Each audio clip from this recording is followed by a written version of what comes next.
Mbah Jum, begitu beliau dipanggil.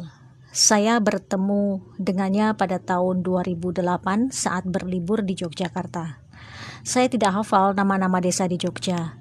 Maka jangan tanya pada saya di mana desa Mbah Jum atau di mana pasar tempat Mbah Jum berjualan. Karena kisah ini saya tulis berdasarkan obrolan saya dengan cucu beliau. Jadi saya nggak ngikutin Mbah Jum sampai ke pasar ya.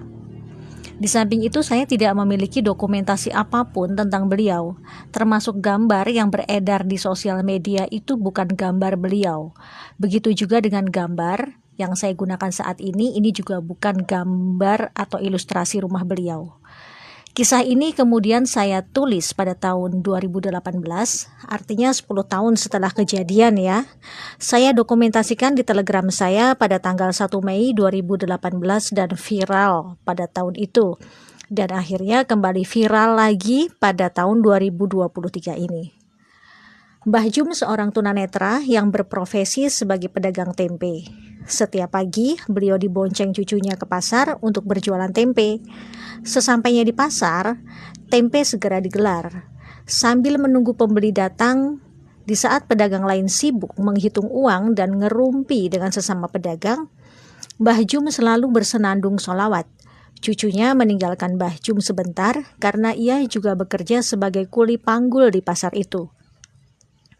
2 jam kemudian cucunya datang kembali untuk mengantar si mbahnya pulang ke rumah. Tidak sampai 2 jam dagangan tempe Mbah Jum sudah habis ludes. Mbah Jum selalu pulang paling awal dibanding pedagang lainnya.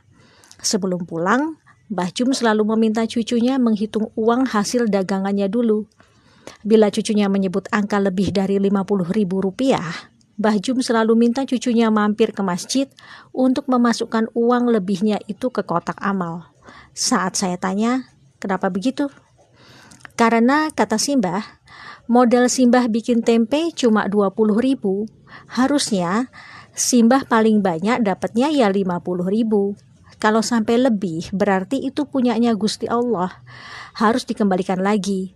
Lah, rumahnya Gusti Allah kan di masjid, Mbak. Makanya kalau dapat lebih dari 50.000, saya diminta Simbah masukin uang lebihnya ke masjid. Loh, kalau sampai lebih dari 50.000 itu kan hak Simbah. Kan artinya Simbah saat itu bawa tempe lebih banyak toh? Tanya aku lagi. Enggak, Mbak. Simbah itu tiap hari bawa tempenya enggak berubah-ubah. Jumlahnya sama. Cucunya kembali menjelaskan pada saya. Tapi kenapa hasil penjualan Simbah bisa berbeda-beda? Tanya saya lagi. Begini, Mbak. Kalau ada yang beli tempe sama Simbah, karena Simbah tidak bisa melihat, Simbah selalu bilang, ambil sendiri kembaliannya. Tapi mereka para pembeli itu selalu bilang, uangnya pas kok Mbah, nggak ada kembalian. Padahal banyak dari mereka yang beli tempe 5.000, ngasih uang 20.000. Ada yang beli tempe 10.000, ngasih uang 50.000. Dan mereka semua selalu bilang uangnya pas, nggak ada kembalian. Pernah suatu hari, Simbah dapat uang 350.000.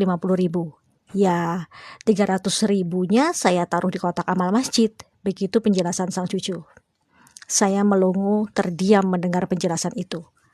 Di saat semua orang ingin semuanya menjadi uang, bahkan kalau bisa kotorannya sendiri pun disulap menjadi uang, tapi ini Mbah Jum.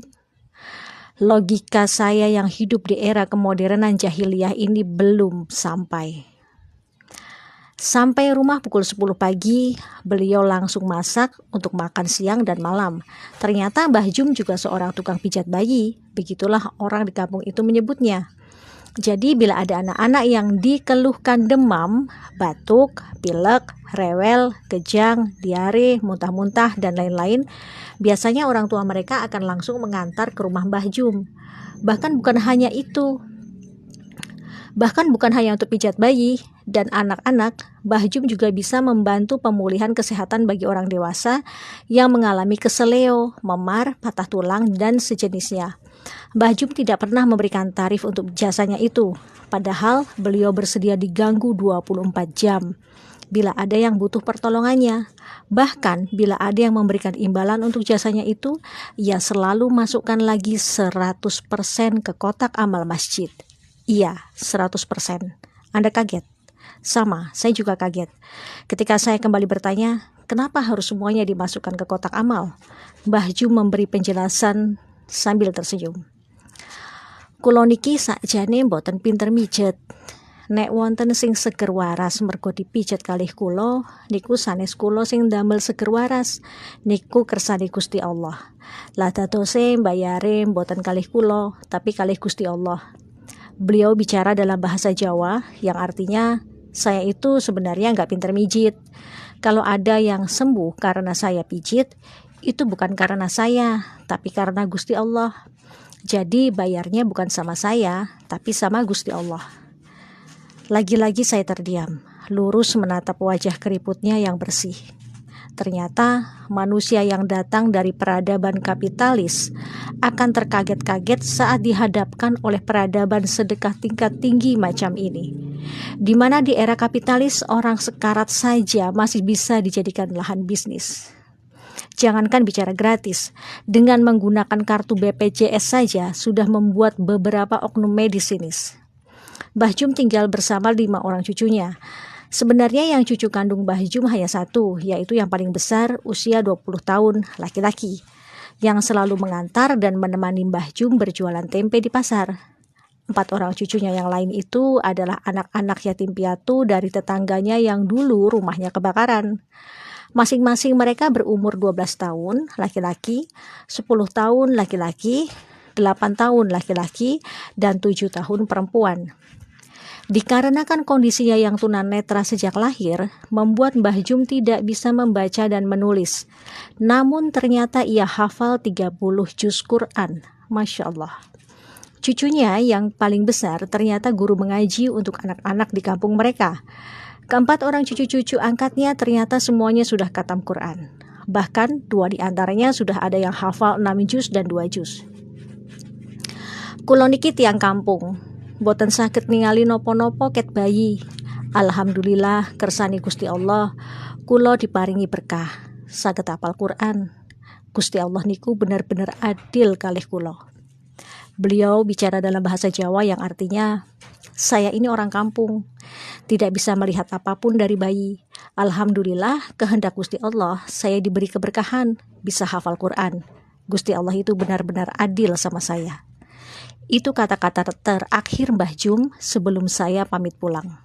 Saya peluk erat dia, saya amati wajahnya. Saya rasa saat ini bidadari surga iri melihat Mbah Jum, karena kelak para bidadari itu akan menjadi pelayan bagi Mbah Jum insya Allah. Matur nuwun Mbah Jum atas pelajaran sedekah tingkat tinggi pada tahun 2008 yang sudah Simbah ajarkan pada saya di pelosok desa Yogyakarta. Saya Irena Rajiman. Wassalamualaikum warahmatullahi wabarakatuh.